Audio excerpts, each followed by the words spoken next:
Hi Booktube, it's Kim at K. Becker's Books. This is my mid-May review, so I'm going to talk about the books that I've read in the first half of May. At the end of the month, I will do my May wrap-up. So, here we go. The first book I read or finished in May was my Critical Chicks book group selection, and that is called Let Him Go by Larry Watson. This is my library used book, so it's really shiny. Larry Watson's Let Him Go. This book is set in the 50s, and it's the story of George and Margaret, who have lost their adult son to an accident. He was married, and they had a young boy, a son, named Jimmy. Jimmy's mother, George and Margaret's former daughter-in-law, ran off and married another guy and brought Jimmy with them to her new husband's family. The theme and the point of the whole book is George and Margaret's desolation at losing their grandson. So they decide, it is primarily Margaret who actively decides and kind of convinces George to go after them and try to retrieve their grandson Jimmy, because he is all they have left after the death of their son. They also have an adult daughter who has left the family home and moved to, I think, Chicago, to a big city, and has almost no contact with them. They have rare contact. The writing is really beautiful in this book. It's very matter-of-fact and spare. There are no quotation marks throughout the book, so the dialogue is that type of dialogue where you have to really know and pay attention to who's speaking at any given time. It bothers some of my other friends who read the book. It was okay with me. Once in a while, it's like, you know, I really could use some quotation marks in the dialogue.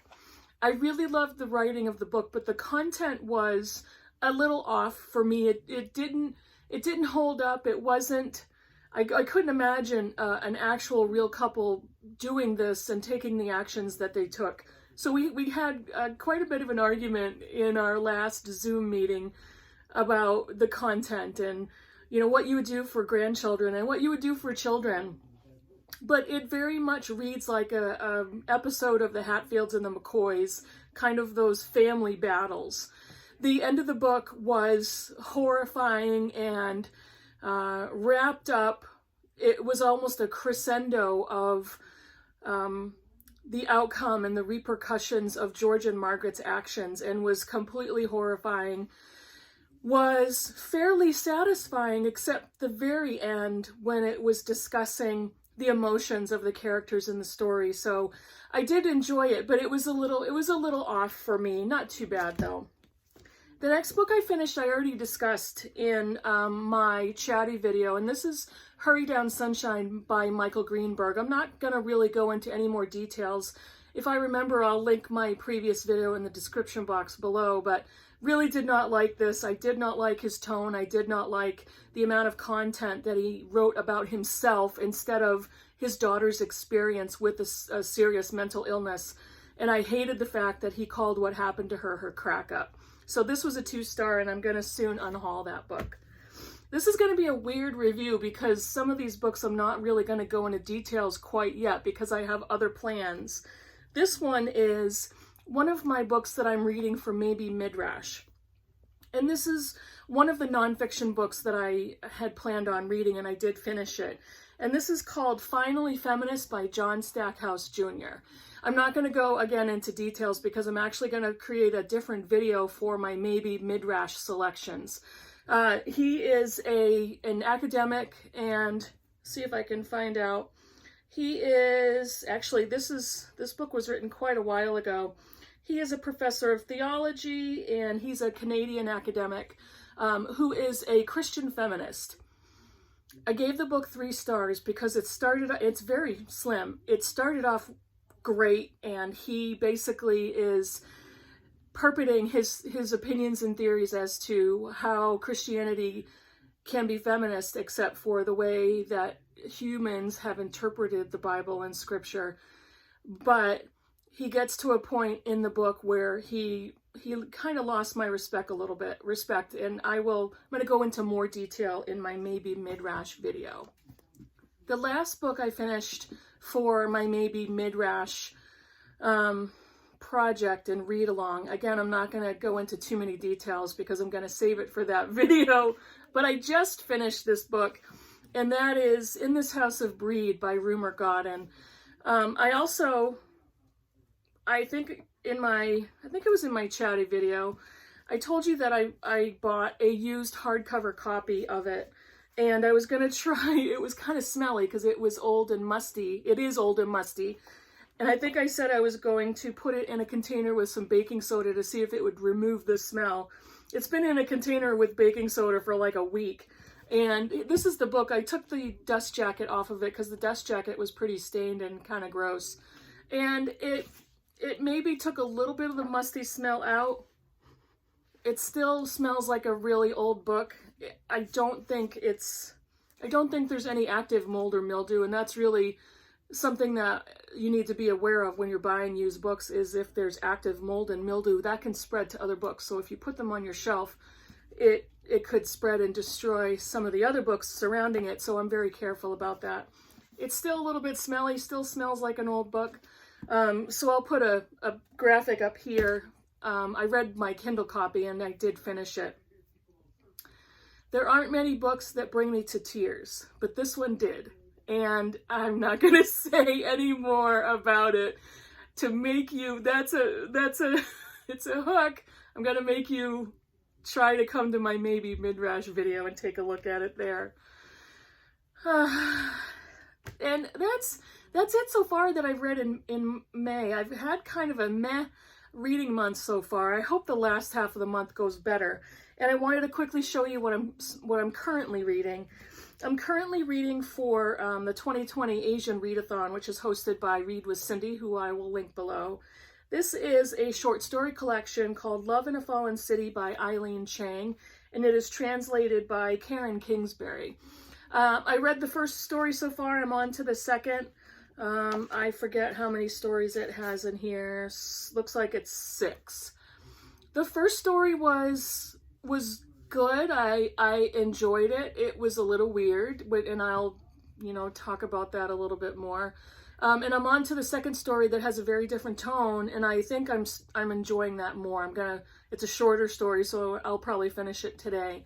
The first story is called Aloeswood Incense, the First Brazier.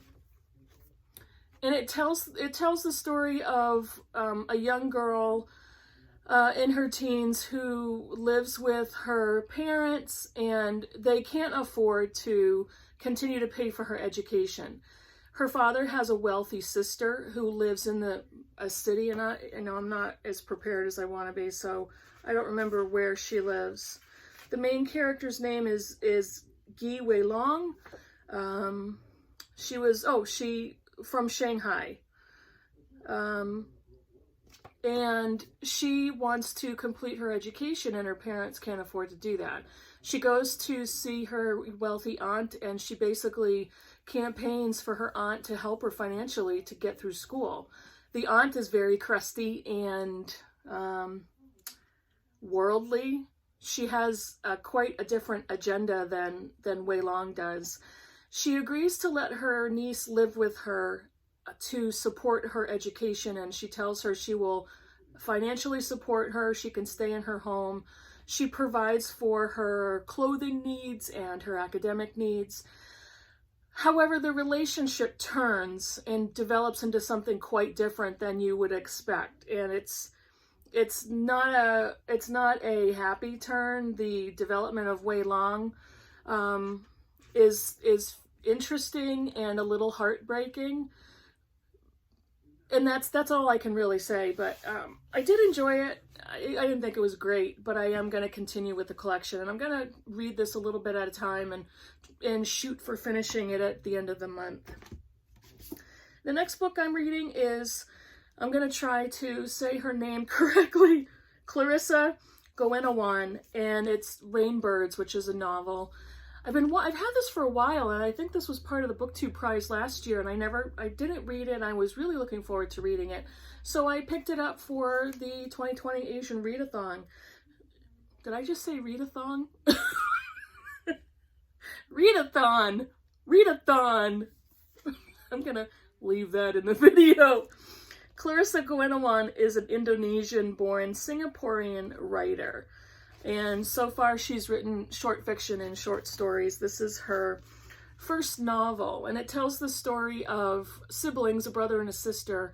The sister dies suddenly, and the brother is left to process what happened, how it happened. He goes to deal with her apartment and her belongings, and there seems to be a murder mystery. So I just started it, so I'm not really much farther than that, and I'm really looking forward to continuing. And the next book I will be starting today. I'm going to be doing a buddy read with Sarah, who does not have her own Booktube channel, but she is a subscriber and a commenter, and she's also a Booktube Prize judge this year. And we are going to be doing a read-along for If You Want to Make God Laugh by Bianca Moraes. And I hauled this in a different video, I think, oh, I don't remember. I think my last book haul. So we're going to start reading this today, and we will complete it by the end of the month. So really looking forward to that. It's my second buddy read, so I'm really looking forward to it. And Sarah has appeared on some of the Booktube discussion videos with several of the other judges. So if you haven't checked those out, I'll try to link the last one of those, and you can take a look, the last one that she would appear in. That's it for right now. Again, it's been a meh reading month. I've only finished 4 books, and I just finished In This House of Breed. And I will be back, I think next week, early next week, with maybe a Midrash review video. Please leave me some comments below with any comments or opinions about the books that I talked about, or any other conversation. Thank you so much for watching, and I'll see you soon. Bye.